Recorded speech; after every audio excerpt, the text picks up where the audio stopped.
और आपको बता दें, ऑनलाइन धर्मांतरण के मामले में बड़ा खुलासा। 5 अलग अलग राज्यों में करवाया गया धर्मांतरण। तो शाहनवाज उर्फ भद्दो के गैंग ने धर्मांतरण करवाया। लगातार फोन पर मिल रही पुलिस को जानकारी। तो महाराष्ट्र से एक युवक का फोन गाजियाबाद पुलिस को आया। थाने में 400 लोगों का धर्मांतरण करवा चुका है भद्दो। तो लोग खुद से फोन कॉल करके पुलिस को जानकारी दे रहे हैं। पुलिस महाराष्ट्र में भद्दो के अलग अलग 10 ठिकानों पर दबिश दे चुकी है। तो पुलिस की रडार पर है शाहनवाज उर्फ भद्दो के जल्द गिरफ्तारी होने का दावा किया जा रहा है। तो गाजियाबाद से हिमांशु हमारे सहयोगी अधिक जानकारी के लिए हमारे साथ जुड़ रहे हैं। हिमांशु, आपके पास आएंगे। सवाल यह है कि जिस तरीके से ये जो पूरा रैकेट खुलकर सामने आ रहा है, अब और भी ज्यादा कड़ियां जुड़ती चली जा रही। 400 लोगों का धर्मांतरण करवाया भद्दो ने, ऐसी जानकारी आ रही है।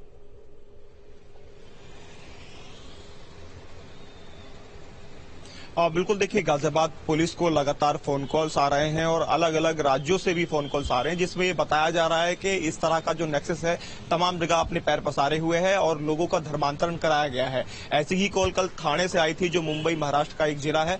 वहां पर बताया गया कि तकरीबन थाने के अंदर 400 लोगों का धर्मांतरण हुआ है। इस बात की वेरिफिकेशन गाजियाबाद पुलिस कर रही है, क्योंकि ऑलरेडी पिछले 6 दिनों से गाजियाबाद की जो पुलिस है वो महाराष्ट्र में मौजूद है और 10 अलग अलग जगहों पर छापेमारी की जा चुकी है भद्दो की गिरफ्तारी के लिए। लेकिन भद्दो लगातार अपनी लोकेशन बदल रहा है। इस पूरे मामले में गृह मंत्रालय पल पल की रिपोर्ट तलब कर रहा है। जैसे ही ये नेक्सस बढ़ता जा रहा है और इसका जो कनेक्शन है वो पाकिस्तान से सीधा जुड़कर सामने आया है, तो उसके बाद गृह मंत्रालय भी चौकन्ना हो गया है। यही वजह है कि आईबी, एटीएस और यूपी एसटीएफ या क्राइम ब्रांच की जो टीमें हैं सभी अलर्ट पर हैं और सभी को ये जिम्मेदारी सौंपी गई है जल्द ही इस नेक्सस का खुलासा किया जाए, क्योंकि पहली शिकायत गाजियाबाद के अंदर ही दर्ज कराई गई थी एक पिता के द्वारा, जिन्होंने बताया था कि ऑनलाइन गेमिंग के माध्यम से युवक का धर्मांतरण कराया जा रहा था और नाबालिग बच्चों को ये अपने टारगेट पर रखते हैं। और ऑनलाइन गेमिंग का जो ये नेक्सस है, इसके कड़ियां कहां जुड़ी है, ये भद्दो की गिरफ्तारी के बाद ही पता चलेगी। अब तक इस पूरे मामले में एक शख्स को ही गिरफ्तार किया जा चुका है,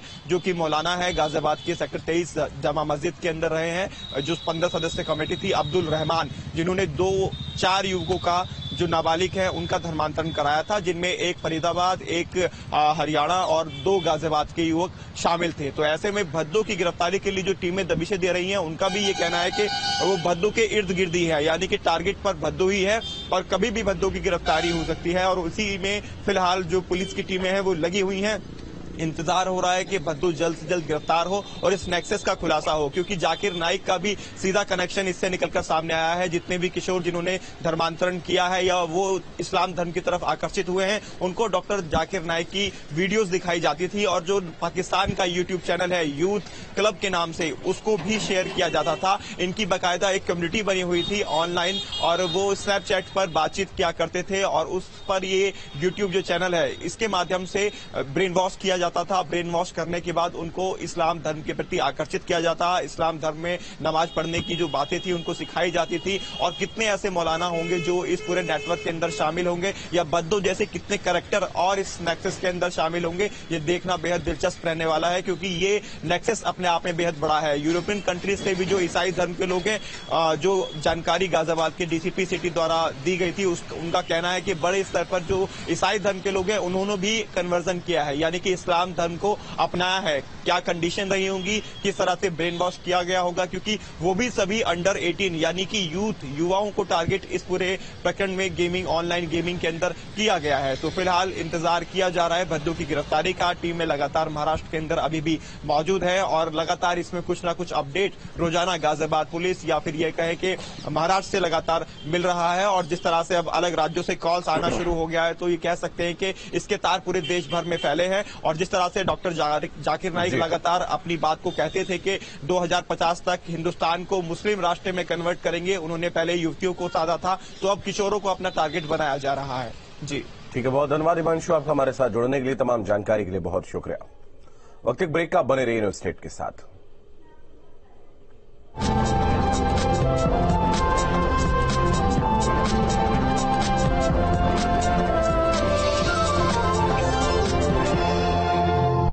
ऐसे पार्टनर से भगवान बचाए। तो पार्टनर कैसा हो? आपसी समझदारी जरूरी है। प्रेशर संभाल ले। इतना सब एक पार्टनर में कहाँ बस मिलता है बॉस, अपनी रूमटा स्टील के टीएमटी बार से। आपके घर के लिए असली पार्टनर चुनिए। उल्टा स्टील की TNT बाल्स। एकदम सॉलिड है। कटरीना पूरी अल्ट्रा लाइट पूरी। वो कैसे? Emami ultra light soybean oil से। आम सोयाबीन तेल होता है गाढ़ा और भारी, सिर्फ इमामी अल्ट्रा लाइट है सबसे लाइट, सबसे कम अब्जॉर्प्शन, कम चिपचिपा और हल्का, उम्मीद से ज्यादा light. Emami healthy and tasty ultra light.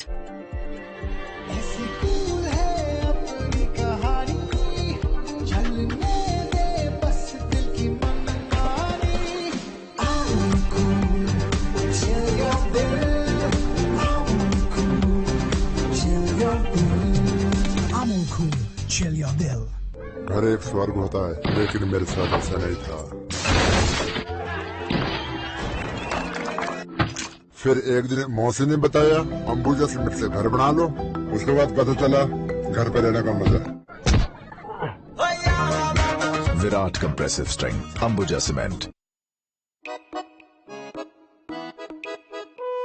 हर घर के खाने की शान, खुशबूदार बैद्यनाथ गाय का देसी घी, शुद्ध भी स्वादिष्ट भी। फिकर नॉट, फिनो में खाता खोलना है मिनटों की बात और डेबिट कार्ड मिले हाथों हाथ। फिनो मतलब फिकर नॉट। हिंग देना, वो वाली MDH की सुपर हीट। जिन्होंने यूज किया है वो जानते हैं असली हींग का स्वाद। MDH सुपर हीट, शुद्धता का असली तड़का। असली मसाले सच सच MDH। Open heat, it's on repeat. गर्मी को करो बिंदास defeat, just beat that heat, just beat that heat. बोले वाह वाह वाह। वारीलाल। पारुल यूनिवर्सिटी के प्लेसमेंट्स का कोई रिप्लेसमेंट नहीं, इसलिए टॉप कंपनीज की फर्स्ट चॉइस। आप तो समझ ही गए होंगे। Join Parul university, Vadodara, Gujarat.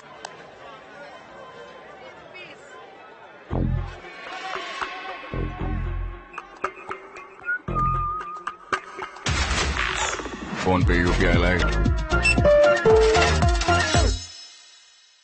I'm a ninja। Crazy fast. मशक्कत की गहरी आंच में पकने के बाद भी मिलती है पहचान। जब तक फोड़ेंगे नहीं तब तक छोड़ेंगे नहीं। बैल कोलू कच्ची घानी सरसों का तेल, नाम ही पहचान है। माँ, ये दूध कहाँ जाएगा? ये हमारे यूपी के गांव से हमारे यूपी के शहरों तक। शहरों तक कैसे? पहले बंसी के पापा पूरे गांव का दूध इकट्ठा करते हैं, फिर पिंकी के चाचा इसे हमारे यूपी में स्थित डेयरी तक पहुंचाते हैं। वहाँ नन्हे की मम्मी इसकी अच्छी तरह से जांच करती है, फिर बबलू के मामा इसे सुरक्षित तरीके से मशीन में पैक करते हैं और फिर तुम्हारे पापा इसे डेयरी से शहर तक पहुंचाते हैं, जहाँ से ये दूध घर घर पहुँचता है। समझे? ओ, अब समझा। इसी दूध की वजह से पक्का मकान बन रहा है हमारा, है ना माँ? बिल्कुल। अपने यूपी का अपना अमूल।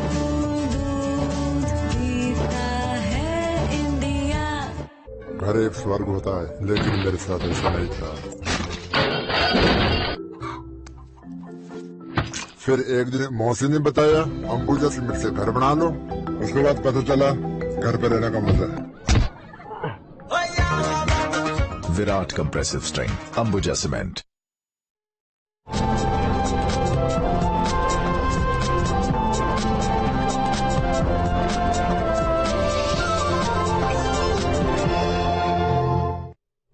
एनसीबी ने देश भर में डार्क वेब के जरिए चल रहे ड्रग्स तस्करी के गिरोह का भंडाफोड़ करके LSD की अब तक की सबसे बड़ी खेप जब्त की है और एनसीबी ने 2 मामलों में 6 लोगों को गिरफ्तार भी किया है।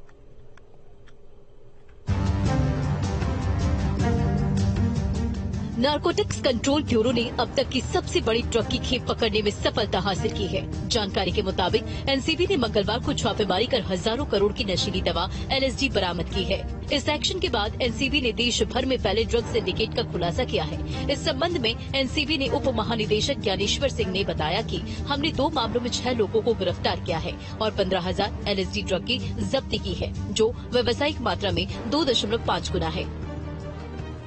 एक समन्वित और योजनाबद्ध तरीके से हमारी दिल्ली की जोनल टीम ने अन्य स्वपक नियंत्रण ब्यूरो की इकाइयों के साथ मिलकर इस ऑपरेशन को अंजाम दिया है। एनसीबी ने इस ऑपरेशन में 2 केसेस के तहत 6 व्यक्तियों को गिरफ्तार करके लगभग 15,000 ब्लॉट्स रिकवर किए हैं।